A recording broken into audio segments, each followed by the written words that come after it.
evening, ladies and gentlemen. Today, the eyes of the world are on Hinduism to be the guiding light for tolerance, peace and dharma. In fact, Sanatan Dharma in itself translates to immemorial way of right living. Hinduism is not a religion but a way of life. And now, as Bharat reclaims its legacy, the world embraces the Hindu Renaissance even in Islamic nations. In fact, Prime Minister Narendra Modi will be in Abu Dhabi to inaugurate its first Hindu temple. The Bapts Mandir sits on 27 acres of land gifted by the UAE leadership, which will be the largest mandir in the whole of Middle East. The inauguration of this temple will be celebrated through the Festival of Harmony, focused on strengthening faith, mobilizing community service and inspiring harmony among people of all generations and all faiths. Such has been the undeniable power of Ram Leher that even Ram Mandir critics today have seen the light. Remember, the top brass of the India bloc, Sonia Gandhi, Kharge, Mamta Banerjee, Akhilesh Yadav and Yechuri all rejected the invite to be a part of the Pran Pratishtha on the 22nd of January. While their very survival today is left Ram Bharose, their own alliance partner Arvind Kejriwal has decided to walk along the path of Ram Rajya. Watch these visuals of Arvind Kejriwal reverentially bowing down to Ram Lalla and performing the Ganga Aarti at the ghats of Saryu. He is the first senior leader of the India bloc to go for Ram Darshan. In fact, on the day of Pran Pratishtha, where Chief Minister Kejriwal claimed he wasn't invited, Aam Aadmi Party had conducted parallel Shobha Yatras and Sundarkand recitals and parts. The visit today to Ayodhya comes just a day after Samajwadi Party MLAs skipped the trip to Ayodhya organized for all Uttar Pradesh legislators. But why is the Aam Aadmi Party chief striking a discordant note from his own alliance partners? Why does he fear that deviating from the path of Ram may not augur well for him politically? Before we get into that, listen in to what Chief Minister Arvind Kejriwal said while his alliance partners played it very safe. आज मैं अपने परिवार के साथ, भगवंत मान साहब अपने परिवार के साथ अयोध्या जी में रामलला जी के दर्शन करने के लिए आए। मेरे साथ मेरी पत्नी, मेरे माता पिता, मान साहब के साथ उनकी पत्नी, उनकी माता जी, हम सब लोगों को आज दर्शन करने का सौभाग्य प्राप्त हुआ और अंदर रामलला जी के दर्शन करके एक असीम शांति का अनुभव हुआ। बहुत अच्छा लगा, उसका वर्णन नहीं किया जा सकता। ये पूरे देश के लिए, पूरे समाज के लिए, पूरे विश्व के लिए बहुत सौभाग्य की बात है कि इतना भव्य और अच्छा सुंदर मंदिर बनके तैयार हुआ है। Everyone is entitled to go there. See, we all are Hindus first. We all are Indians. Correct? We all are Indians. India, Bharat, everything is one and the same. We should not look at doing politics on religion, which I think our opposition BJP is definitely doing. Ram is the property of Indian people. Different political parties. They have the ideas, they have ideology, they have organization. So why has Kejriwal suddenly seen the divine light and returned to the path of Ram Raj? Perhaps India Alliance's implosion holds the answer. From Bihar to Maharashtra, Punjab to Delhi to Bengal, the ragtag army of the India Alliance has been busy battling each other rather than uniting to fight against the BJP led by Prime Minister Modi. In the Aam Aadmi Party ruled states of Delhi and Punjab, Congress and AAP are at each other's throats over seat sharing. In fact, there is no seat sharing. Both have made it absolutely plain. Both parties have declared that they will fight it alone in these elections instead of allying with each other. Here's another reason why Arvind Kejriwal has perhaps recalculated his Bhakti quotient. Watch this News Hour fact check. In 2020 Delhi Assembly polls, 48% of the Hindu votes went to the Aam Aadmi Party and 46% of the Hindu votes went to the BJP, while Congress only got 3%. Across in Aam Aadmi Party ruled Punjab, in 2022 assembly elections, 35% of the Hindus voted for AAP, 27% voted for Congress and 16% voted for the BJP. So the preferred alternative for the Hindus seems to be AAP, if not the BJP, which managed to consolidate the Hindu votes in these states. Unfortunately for India Alliance, it's not just the Aam Aadmi Party, but the very architect of this alliance too has jumped ship. In Bihar, Nitish Kumar was sworn in again as the chief minister, but this time with the BJP support, and he quickly read the political scenario and put his bets on Prime Minister Modi rather than the Vipaksh alliance ahead of the 2024 elections. But what's embarrassing for the opposition is the fact that 3 of RJD's own MLAs jumped ship to sit with Nitish Kumar and the BJP during the trust vote today. Watch the war of words between Tejasvi Yadav and Nitish Kumar. और मोदी जी का guarantee तो बहुत मजबूत वाला guarantee है। ए मोदी जी के guarantee वालों, क्या मोदी जी गारंटी लेंगे? फिर से पलटेंगे कि नहीं पलटेंगे, जरा बता के दिखा दो।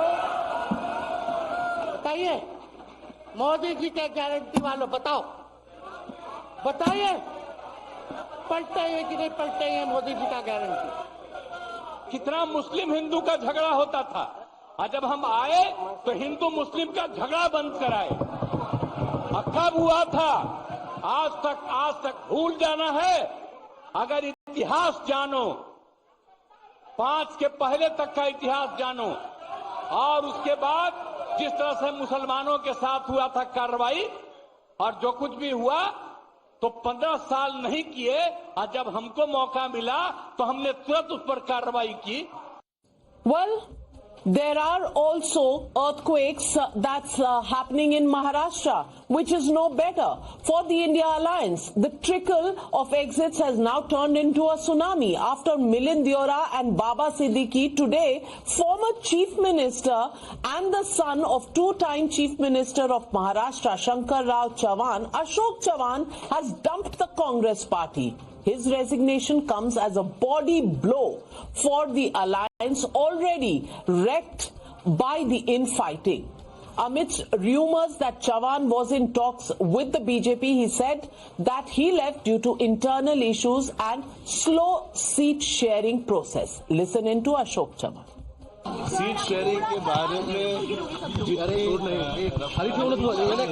शायद इतनी रफ्तार से काम नहीं हो रहा है, ये मुझे भी महसूस हो रहा है, और इसीलिए निश्चित तौर पर मेरे को अभी बोलने का कोई अधिकार नहीं है। जो देख रहे हैं उनका काम है, पर वो अगर जल्दी तेजी से होता था तो फायदा निश्चित एमबीए को हो सकता था। Even in the most populous state of Uttar Pradesh, UP ke ladke failed to unite on the birth anniversary of his late father, Chaudhry Ajit Singh. Jayant Chaudhry announced that his party has joined the NDA. While Akhilesh considers Jayant as his dost, watch how he claimed that there was no big planning behind the decision. Listen in. मैंने अपने सभी दल के विधायकों से बातचीत की है और बातचीत कार्यकर्ताओं से की है, और उसके बाद ये फैसला लिया। ये फैसले के पीछे ऐसा नहीं है कि कोई बड़ी प्लानिंग रही हो, या बहुत समय से हम यही सोचे बैठे हों। बहुत कम समय में, अल्प समय में फैसला हमें लेना पड़ा, परिस्थितियों के कारण लेना पड़ा, और हमने भाव हमारे कुछ अच्छे हैं देश के लिए, अपने लोगों के लिए, कि हम कुछ अच्छा करना चाहते हैं। So, ladies and gentlemen, the legitimate question we are asking on the news hour tonight. In the middle of the Ram Leher, while Arvind Kejriwal finds some way to go and adopt Ram Rajya and go into Ram Lalla's Charan, is India Alliance now finally Ram Bharose? That's the question, and that's the debate coming up on the other side. You're watching the News Hour at 9. Debate number 1 on Times Now. Super Prime Time. Joining the debate tonight, Shehzad Poonawala, national spokesperson of the BJP, Harshvardhan Tripathi, senior journalist. Also joining me tonight, Ashutosh, political analyst, senior journalist, Manoj Yadav, national spokesperson of the Samajwadi Party, Dr. Akashdeep Muni, political analyst, supports the Aam Aadmi Party. But my first question goes to Sanjay Jha, author and suspended Congress leader. Sanjay Jha, Arvind Kejriwal को राम की बात समझ आ रही है, राम लहर समझ आ रही है, बाकी तो इंडिया अलायंस राम भरोसे है. Ashok Chavan gone, Baba Siddique gone, Milind Deora gone, no alliance with Aam Aadmi party. Really Ram भरोसे? Navika, good evening. I do believe that the India Alliance is struggling with the way they are managing their internal confabulations on seat sharing. I do believe that the Congress party, yes, has a definite problem. It should not lose people. But I think I can tell you, since I live in Mumbai, Mr. Chauhan's name had been in speculation for a long time. Frankly, the timing is not much of a surprise, but it was being speculated in the political circles in Maharashtra that he was under a lot of pressure because of all the, the issues regarding Adarsh and so on and so forth. But let's address the issue of the Ram Mandir since you raised that, Navika. I do believe that on that subject, there should not be any controversy really, because I think everyone has maintained that, I don't think we should try and politicize the Ram Temple issue. The BJP did. It was, I think, a very brazen attempt at making that into an electoral ploy. But everyone from the India Alliance, whether it is Aam Aadmi Party, Samajwadi Party, Congress, I think everybody maintained that Bhagwan Ram to sabke hai.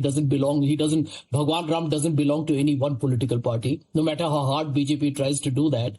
And end of day, they will all go whenever it's convenient for them. And, it's now an ongoing process. And even I would love to go there. So I think, the question at the end of the day is that all political parties at the moment are following, I think, their own, stand. I do want to add this point, Navika, before we go to some of the other guests, that the Congress really has the bulk of the responsibility to ensure that if the seat distribution is not happening, it's not like the end of the world, but at least there should be no unpleasantness. There should be no acrimony and, animosity on a public platform.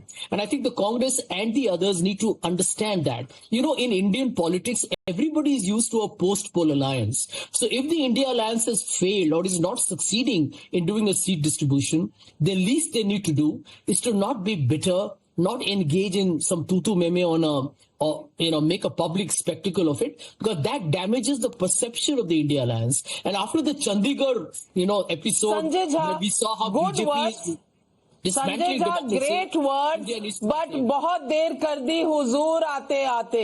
ये सीख पहले दी होती तो शायद फर्क पड़ता, पर अब तो बहुत देर कर दी हुजूर आते आते. But let me get in Shehzad Poonawalla. Shehzad Poonawalla, Ram को ये मानेंगे नहीं, राम भरोसे पूरे का पूरा गठबंधन हो गया है. लेकिन अरविंद केजरीवाल को समझ आ गया है कि चाहे सुंदरकांड का पाठ हो, चाहे हनुमान चालीसा हो, कहीं ना कहीं भगवान को याद करते रहो, क्योंकि कांग्रेस को याद करने से तो अच्छा है राम के चरण में ही चले जाओ.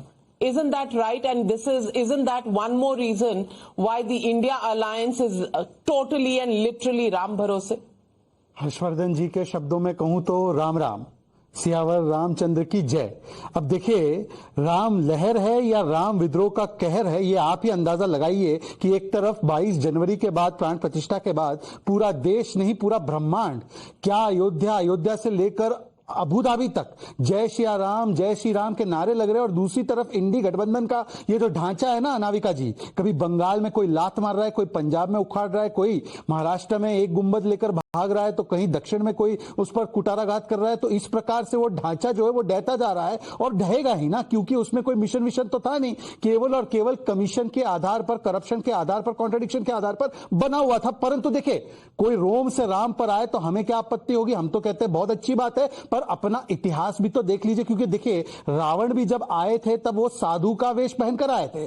अब इनका असली आवरण जो भी हो, वो असली चेहरा क्या है? असली चेहरा गोपाल इटालिया वाला है, याद है वो गुजरात के समय की डिबेट कि मंदिर जाने वाली महिलाएं सुन ले आपका शोषण होता है। राजेंद्र पाल गौतम ने क्या कहा था, मंदिरों में तो बलात्कार होता है। अरविंद केजरीवाल ने कहा था, नानी ने कहा है राम जी नहीं जाएंगे वहां पर, राम जी ने कहा है मत जाइए वहां पर, बाबरी को तोड़कर बना रहे हैं। क्या कहा था मनीष सिसोदिया ने, जो जेल से बाहर जेल के अंदर जाते रहते हैं, उन्होंने कहा था यूनिवर्सिटी बना दो, कोई और धर्म के लिए नहीं कर सकते। और जहां तक सवाल है, संजय जायसवाल ने कहा कि पॉलिटिसाइज, अरे भाई पॉलिटिसाइज किसने किया? किसने कहा कि राम जी का अस्तित्व नहीं? किसने कहा सनातन जो है उसको उन्मूलन कर देना चाहिए, एक्सटर्मिनेट कर देना चाहिए? किसने कहा सनातन बीमारी की तरह? खड़गे जी के बेटे ने कहा। किसने कहा कि राम मंदिर गुलामी की निशानी है? आरजेडी के नेताओं ने, समाजवादी पार्टी के नेताओं ने, स्वामी प्रसाद मौर्य से लेकर बाकी लोगों ने रामचरितमानस हो या राम मंदिर को गुलामी का निशान बताया। तो अब बताइए कि असली चेहरा कौन सा है, वो जो अब दिखा रहे हो या वो जो वोट बैंक की खातिर आप लोग लगातार कहते हैं? और आखिरी बात देखिए नाविका जी, केवल एक लाइटर नोट पे कहूंगा, परंतु बहुत गहरी बात है, बहुत गंभीर बात है। सनातन का पताका आज केवल अयोध्या से अबुधाबी नहीं, चंद्रमा के दक्षिणी ध्रुव पर भी पहुंचा है। जब चंद्रयान 3 वहां पर पहुंचा तो शिव शक्ति पॉइंट नाम रखा गया। और आज जिस इकोनॉमी को हमने ओवरटेक किया, मतलब कि यूनाइटेड किंगडम, उसके 2 राष्ट्रीय अध्यक्ष के नाम में और नारे में ऋषि सुनक नाम और उसका नारा जय सिया राम है, तो नाम और नारे में वहां तक पहुंच चुका है। परंतु यहां पर कुछ ऐसे लोग बैठे हुए हैं जो राम के अस्तित्व को नकारते हैं और राम मंदिर के प्राण प्रतिष्ठा को पॉलिटिकल इवेंट कहते हैं। राम इनके ऊपर कोई तो कृपा करे ताकि सद्बुद्धि आए। नाविका जी, मैं इतना अब मनोज यादव जी, मैं आपसे पूछना चाहती हूँ, संजय झा आ रही हूँ आपके पास। मनोज यादव जी, मेरा सवाल मनोज यादव जी से है। मनोज यादव जी, अब सारे एमएलएस को ले जाने की बात कही योगी आदित्यनाथ ने, उत्तर प्रदेश के मुख्यमंत्री ने, लेकिन आप तो वंशज हैं कृष्ण जी के, फिर भी नहीं गए। अब 22 तारीख को नहीं जाना, आपने कहा पॉलिटिकल इवेंट है, नहीं जाएंगे।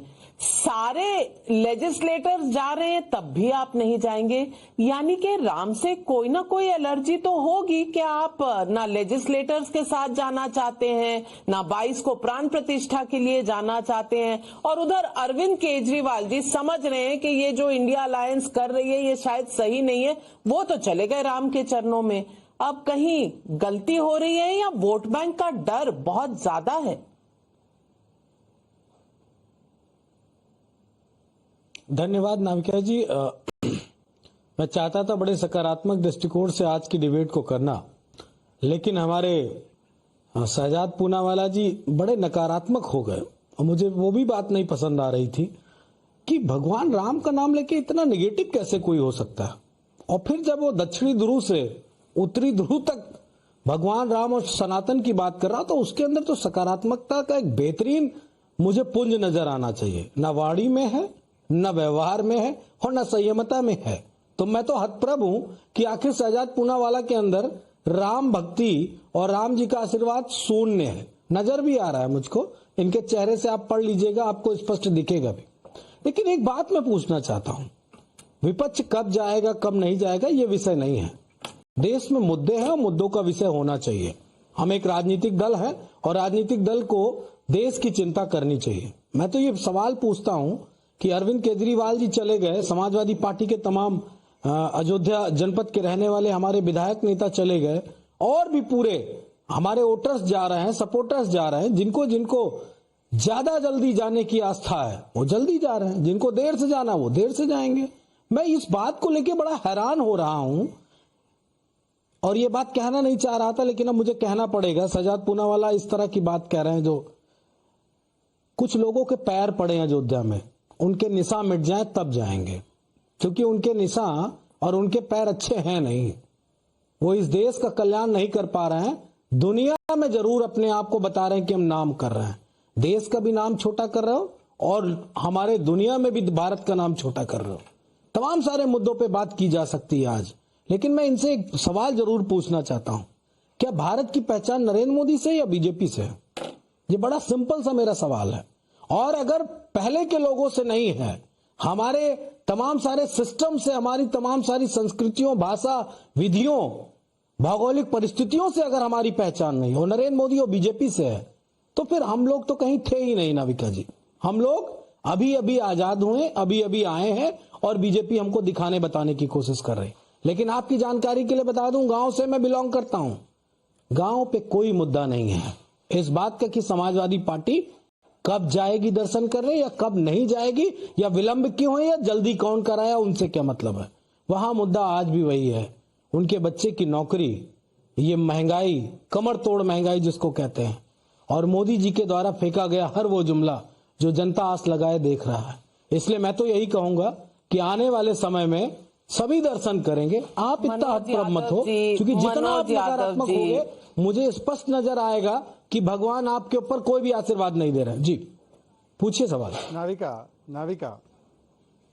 मनोज यादव जी, आपने कहा कि शहजाद पूनावाला नकारात्मक है, और आप जो कह रहे हैं, प्रधानमंत्री की तरफ इशारा कर रहे हैं कि उनके कदमों के निशान मिट जाएंगे तब हम वहां जाएंगे।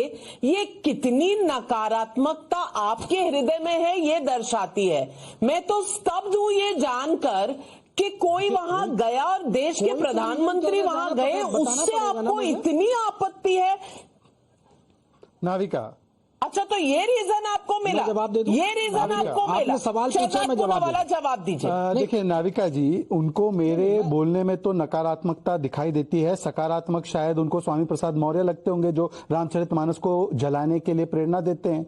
शायद शफीकुर रहमान बर्क लगते होंगे, जिन्होंने कहा कि बाबरी जिंदा है और राम मंदिर गलत बना है। या शायद उनको उन लोगों में दिखता होगा जिन्होंने कहा राम भक्तों पर हमने गोलियां चलाई। देखिए, मैंने आपके बीच में नहीं बोला, एक एक करके। दूसरी बात, देखिए कहते कहते किस प्रकार की जाति सूचक टिप्पणियां कर गए। राम की कहानी शबरी मां के बिना, राम की कहानी केवट निषाद राज के बिना, राम की कहानी सुग्रीव के बिना अधूरी है। परंतु जब देश का एक प्रधानमंत्री जो ओबीसी कैटेगरी से आता है वो चला जाता है, तो ये जाति सूचक टिप्पणियां, मतलब कि राहुल गांधी एक तरफ कहते हैं कि तेली जो होते हैं वो ओबीसी नहीं होते, और दूसरी तरफ समाजवादी पार्टी जो ठेकेदारी लेती है ओबीसी समाज की, वो कहती है कि इनके पैर के निशान, मतलब पनौती पार्ट 2 हो गया है। और तीसरी बात मैं पूछना चाहता हूं कि एक बार बता दीजिए, चलिए राम मंदिर में तो आपने ऐतिहासिक गलतियां कर दी, आज अगर डंके की चोट पर आप सनातन के साथ है तो बोलिए कि उदयनिधि स्टालिन ने जो बोला गलत है, उस पर कार्रवाई हो। कब निकालेंगे स्वामी प्रसाद मौर्य को, और बोलिए काशी और मथुरा पर क्या स्टैंड है? क्लियर कट स्टैंड दीजिए अपना। काशी मथुरा पर क्लियर कट स्टैंड दीजिए आप। देखिए, बिल्कुल आपने अच्छा सवाल किया और तमाम सारी बातों को कह के और भी अच्छा कर लिया। नाविका जी, मैं शहजाद पूनावाला को पर्सनली बिल्कुल नहीं इरिटेट करना चाहता, ना कुछ पर्सनल कहना चाहता, ना मेरी विचारधारा या मुझको अनुमति देती है। लेकिन सनातन का पाठ कम से कम यदुवंशियों को तो ना पढ़ाओ, और पूनावाला जी आप तो बिल्कुल नहीं।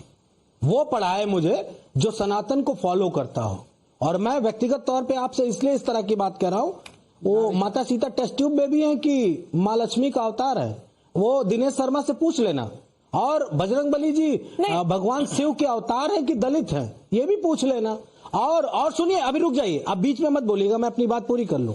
भगवान राम के पिता दशरथ है कि कोई और है, ये संजय निषाद से पूछ लेना।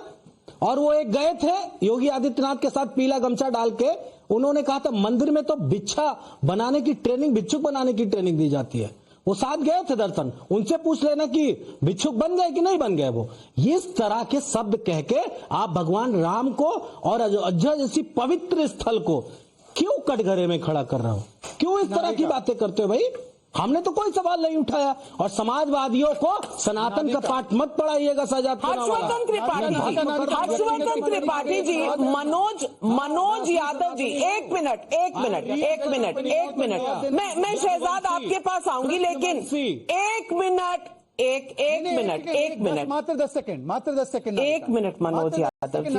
नाविका मात्र 10 सेकंड इन्होंने कहा। जी शहजाद, पैदाइश से नाविका, ये मेरा सौभाग्य नहीं कि मैं सनातनी हूं, पैदाइश से मैं भारतीय मुसलमान हूं, ये बात ठीक है। पर मैं इनसे पूछना चाहता हूं कि ये तो यदुवंशी है ना, तो मथुरा और काशी पर क्या स्टैंड है? एक बार स्टैंड लेकर दिखा दे। और मैं तो इन सारे बयानों को कंडेम करता हूं, इसीलिए हमारे में हिम्मत है। आप बताइए कि स्वामी प्रसाद मौर्य पर क्या कार्रवाई करेंगे? स्वामी प्रसाद मौर्य पर बताइए। अब मान्यवर, बीच में मत बोलिए मनोज यादव जी, मैंने आपके बीच में नहीं बोला। मनोज यादव जी, आपके बीच में मैंने नहीं बोला। मनोज जी, आपके बीच में नहीं बोला, मेरी बात पूरी हो जाए। मनोज जी, बीच में मत बोलिए। नाविका एक एक करके टिप्पणी आने दीजिए। नाविका व्यक्तिगत हमला किया है तो टिप्पणी मेरी आने दीजिए। नाविका व्यक्तिगत टिप्पणी की है, नाविका मुझे संरक्षण दीजिए। उन्होंने मुझ पर टिप्पणी की, कम से कम बात पूरी सुन ले। नाविका जी, मैं आखिरी में पूछना अरे सुन लीजिए भाई, सुन लीजिए ना, सनातन का परिचय तो ये होता है सहिष्णुता। सुन लीजिए, नाविका टिप्पणी की है, सवाल का जवाब ले लीजिए। नाविका मुझे बोलने का मौका दीजिए, 10 सेकंड मात्र। नाविका, उन्होंने कहा कि मैं तो सनातनी हूं। नहीं, आप सुन लीजिए, अब सुन लीजिए मेरी 10 सेकंड और टिप्पणी। मैं केवल इतना पूछना चाहता हूं, ये बता दे काशी मथुरा पर स्टैंड, स्वामी प्रसाद मौर्य पर स्टैंड, और मैं पूछना चाहता हूं, बीच में मत बोलिए लगातार, आपसे मैं पूछना चाहता हूं, देखिए जटाटवी गलत जल प्रवाह पाद्य स्थले गए लंब लंबितम भुजंग तुंग मालिकम। आगे का आप सुनाइए मान्यवर, आगे का आप सुनाइए, आगे का आप सुनाइए, सुनाइए आगे का। गजाननम भूतगणा जी सब। अरे रुक जा भाई, सुन तो ले। अब सुनाओ मुझे कि स्वामी प्रसाद मौर्य पर क्या कार्रवाई करोगे। मनोज यादव जी बताइए मुझको कि काशी में और मथुरा में क्या स्टैंड है समाजवादी पार्टी का। आज तक मथुरा क्यों नहीं गए अखिलेश यादव जी, बताइए। आज तक काशी विश्वनाथ धाम पर और काशी विश्वनाथ के विषय में क्या स्टैंड है आपका, जरा काशी और ज्ञान मनोज यादव जी एक बात पूनावाला जी, अब आपने बोला, वो मनोज यादव जी को जवाब देने दीजिए। मैं भगवान की लड़ाई नहीं लड़ सकता, आई हैव नो पावर। हाँ, पर आपके Shafiqur Rahman I have no power, मैं ईश्वर की लड़ाई नहीं लड़ सकता है, तो हम यहाँ पर आंदोलन पर जाएंगे। आपके एसटी हसन बोल देंगे, स्वामी प्रसाद मौर्य बोल देंगे, आप लड़ाई नहीं लड़ सकते। एक लो आप अपने चेहरे पे शहजाद और मनोज यादव जी, मुझे ऑर्डर चाहिए पैनल पर। मैं हर्षवर्धन त्रिपाठी जी से सवाल पूछना चाहती हूँ। एक तरफ मनोज यादव जी कहते हैं पूनावाला जी से नहीं सीखूंगा, अगर कोई सनातनी मुझे कुछ बताए तो मैं सुनूंगा, और उधर प्रधानमंत्री से बड़ा सनातनी मैंने तो आजकल के जमाने में नहीं देखा, लेकिन उनके पैर के निशान भी अयोध्या से मिट जाएं तब ये महानुभाव जाएंगे अयोध्या के राम मंदिर में। अब ये मुझे बताइए, ये प्रवक्ता हैं इसलिए हर चीज के लिए कोई इस तरह का जवाब ढूंढ रहे हैं, या वाकई सनातन को एक फुटबॉल बना दिया है मनोज यादव जी की पार्टी ने। देखिए नवग्या जी, सबसे पहले तो बड़ा जिसको कहते हैं ना कि हास्यास्पद दिखा जब हम कहते हैं कि सनातन की सीख हो। अच्छा, मुझे आवाज पलट कर आ रही है, तो सनातन की सीख जो है वो दें जो सनातन मानते हैं। अब कमाल की बात यह कि शहजाद ने शिव तांडव स्तोत्र सुनाया, उसको आगे बढ़ाने की बजाय मनोज भाई गजाननम भूत गणाति सेवितम सुनाने लगे। अब इसी से समझ में आ जाता है कि कौन कितना सनातन को देख रहा है। और सनातन का मतलब क्या है? हम लोग तो मानते हैं कि जिसका आदि अंत, जिसकी हम व्याख्या न कर पाए, और अगर कोई अपने जीवन में उन चीजों को उतार रहा है तो सिर्फ हमें इसलिए कह देने लगा कि किसी के नाम के आगे पूनावाला लगा है, मेरे नाम के आगे, ये अच्छा नहीं होता। ये किसी भी समय मैं अक्सर देखता हूं कि इस तरह की टिप्पणी लोग करते हैं। जीवन व्यवहार में आपके क्या है? और आज अगर आप ध्यान से देखिए तो जो भारतीय जनता पार्टी, जो राष्ट्रीय स्वयंसेवक संघ को सांप्रदायिक कहते थे, कम्युनल कहते थे, आज स्थिति ये हो गई है कि वो सारे लोग उसी के पीछे पीछे जा रहे हैं। तो मुझे तो बड़ा स्पष्ट दिख रहा है कि अगले 25, 30, 50 सालों की राजनीति निर्धारित हो रही। 2024 का चुनाव सिर्फ एक चुनाव नहीं तय करने जा रहा। तो मुझे लगता है कि अब इस तरह के तंज, इस तरह की टिप्पणियां कम से कम राम भक्तों को, सनातनियों को और ज्यादा दुखी करेंगी, पीड़ित करेंगी, जो पहले ही राम मंदिर के लिए 500 वर्षों का संघर्ष कर चुके हैं। मैं फिर से कह रहा हूं, किसी की नानी दुखी हो गई होंगी, अब आज वो दर्शन करके आए तो क्या जवाब देंगे पता नहीं अरविंद जी अब। लेकिन ठीक है, अगर कोई जाना चाह रहा है तो ये अच्छा है, लेकिन कोई जाए भी ना और तंज करे, ये अच्छी स्थिति नहीं। राजनीति में इसका बुरा परिणाम होगा। मैं पूछना चाहती हूं आकाशदीप मुनि, आज राम कैसे याद आ गए कि भगवंत मान भी चले गए, अरविंद केजरीवाल भी चले गए, अब इंडिया अलायंस में तो कुछ रखा धरा है नहीं, तो क्या राम को जो छोड़ा था वो वापस राम याद आ गए आज अरविंद केजरीवाल को? देखिए नाविका जी, त्रेता युग और द्वापर युग के समागम पे भगवान श्री राम का जन्म हुआ था, तो उस समय भाजपा नहीं थी। भाजपा के होने से हजारों साल पहले ये भगवान श्री राम आए थे। और हैं, अभी भी है। तो ये भाजपा का नहीं, भगवान श्री राम सारे हिंदुओं के हैं।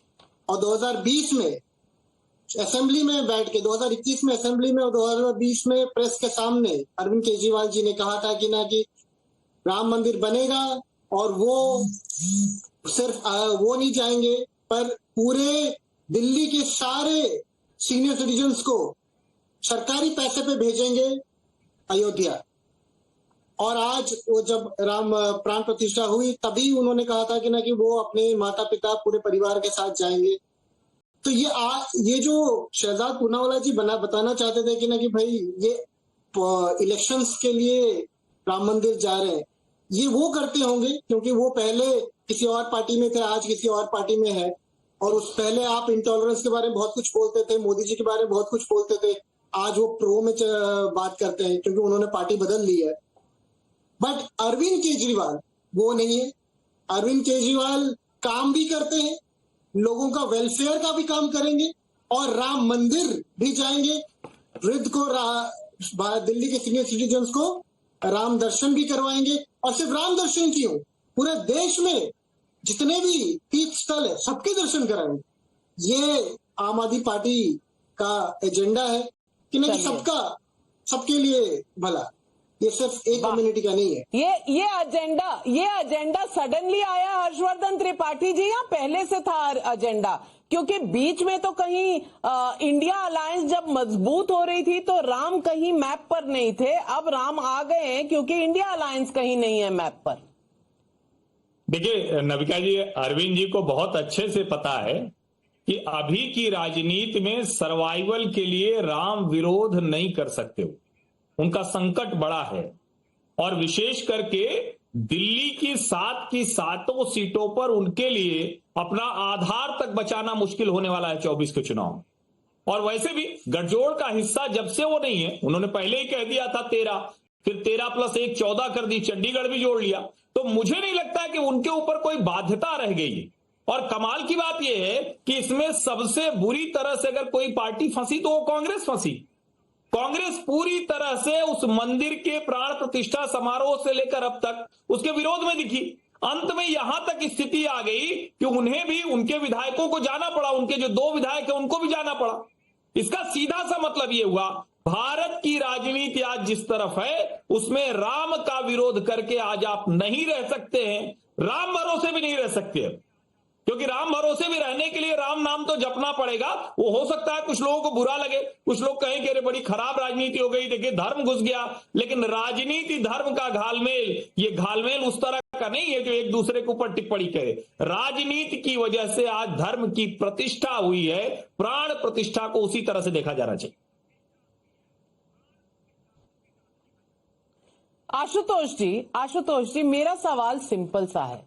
अबू धाबी में 27 एकड़ का मंदिर बन सकता है, वहां मिडिल ईस्ट में जहां मुसलमान देश कहा जाता है, वहां रिलीजन है, वहां के देशों में वहां मंदिर बन सकता है, वहां किसी को कोई दिक्कत नहीं है। लेकिन हिंदुस्तान में अयोध्या में राम मंदिर बनता है तो पार्टियों में इतनी दुविधा हो गई है कि राम के पास जाएं ना जाएं, जाने से पॉलिटिक्स होता है कि रिलीजन होता है, वोट बैंक का क्या होगा, ये तमाम सवाल खड़े हो जाते हैं।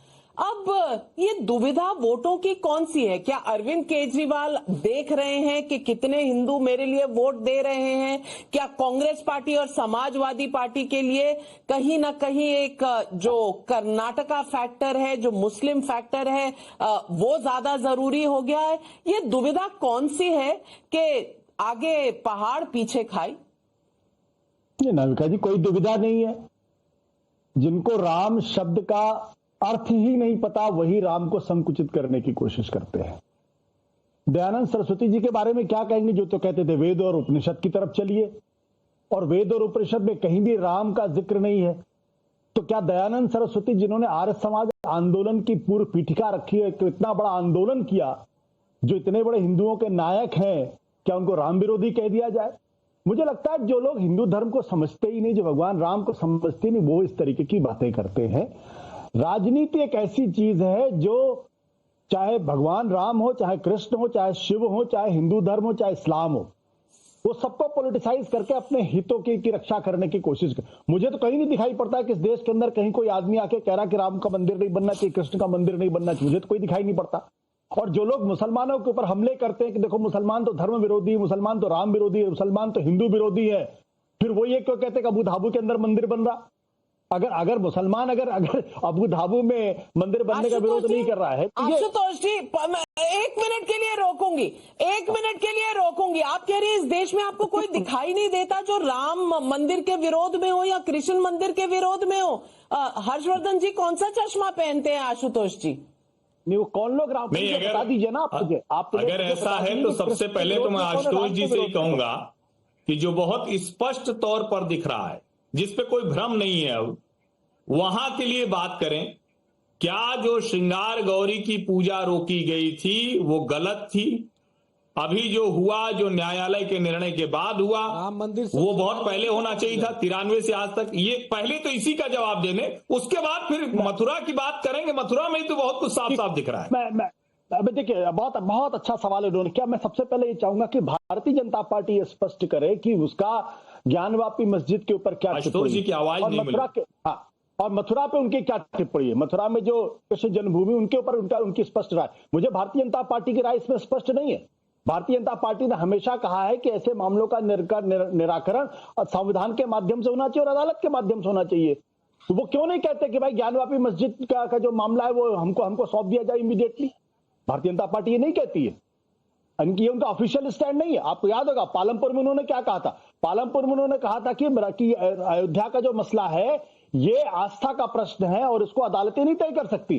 बाद में भारतीय जनता पार्टी ने उन शब्दों को खुद ही खा लिया और फिर कहा नहीं अदालतें तय करेंगी। तो उनको तय करना है कि वो अदालतों के माध्यम से चाहते हैं, जबरदस्ती चाहते हैं, किस तरीके से चाहते हैं। मुझे आज तक नहीं पता कि भारतीय जनता पार्टी का ज्ञानवापी मस्जिद के ऊपर और रामकृष्ण जन्मभूमि के ऊपर क्या स्टैंड है। शहजाद पूनावाला जी जवाब दीजिए। कहते रहे है और जिसके पास भी दृष्टि है वो बता पाएगा कि जिस पर मां श्रृंगार गौरी, गणेश जी, त्रिशूल, ये सारी चीजें हो और नंदी सामने बैठा हो, क्या वो मस्जिद कहला जा सकती है? आपको क्या कोर्ट के आदेश की जरूरत है अपनी दृष्टियों का इस्तेमाल करने के लिए? ये वही लोग है, मंडली है, जिन्होंने कहा राम जी का अस्तित्व नहीं, हलफनामा दे दिया कोर्ट में। हालांकि राम जी के चित्र तो संविधान में भी थे। रघुपति राघव राजा राम ये प्रिय भजन था महात्मा गांधी का, और महात्मा गांधी के अंतिम शब्द हे राम थे, और महात्मा गांधी की परिकल्पना राम राज्य की थी। अब बताइए, उनका भी तो अस्तित्व नकारने का काम इसी इकोसिस्टम ने किया। इसीलिए दृष्टि की जरूरत है। ना आपके पास दृष्टि है, ना आपके पास देखने की ताकत है। और मैं पूछना चाहता हूं, अभी मुनि साहब ने कहा हमने कब रोका, हम तो कहते राम सबके। बोलिए यूनिवर्सिटी बन जाएगा अयोध्या में, ये मनीष सिसोदिया का बयान था जब आशुतोष पार्टी में थे उनके। अब आशुतोष जी बताइए कि क्या वेटिकन में कुछ और बनना चाहिए, क्या मक्का मदीना में कुछ और बनना चाहिए? कभी हम नहीं बोलते, परंतु अयोध्या में यूनिवर्सिटी बने, ये बात कहने वाले केवल मनीष सिसोदिया थे। और हो सकता है आज राम जी का ही एक प्रकार से वो प्रभाव रहा होगा जिसकी वजह से शराब घोटाले के मामले में आज तक वो बाहर नहीं आ रहे। Banshidhar Bhagat, BJP vice president. नहीं, 2 दिन की उन्हें मोहलत मिली है, लेकिन मुद्दा आज इतना ही है। लेकिन मुद्दा आज इतना ही है कि इंडिया अलायंस जितनी टूटती और बिखरती चली जा रही है, उतने ही इंडिया अलायंस के अंदर खलबली मची हुई है। अब अरविंद केजरीवाल जी को इंडिया अलायंस के टूटते ही राम नजर आ गए। बाकियों को कब नजर आएंगे? जल्दी नजर आएंगे क्या? अयोध्या का रास्ता जल्दी सब लेंगे? ये सवाल जनता पूछ रही है। And that really is the question. Has the India alliance made a mistake in not going and not acknowledging the Ram मंदिर? Will the Samajwadi Party actually repent by not going when all members of the Legislative Assembly went to the Ram Mandir? Or is this just the fear of the vote bank? And how are people of India going to respond? All of this, our eyes will stay on as politics takes new turns every single day, every single hour. Thank you very much to all my panelists for joining me.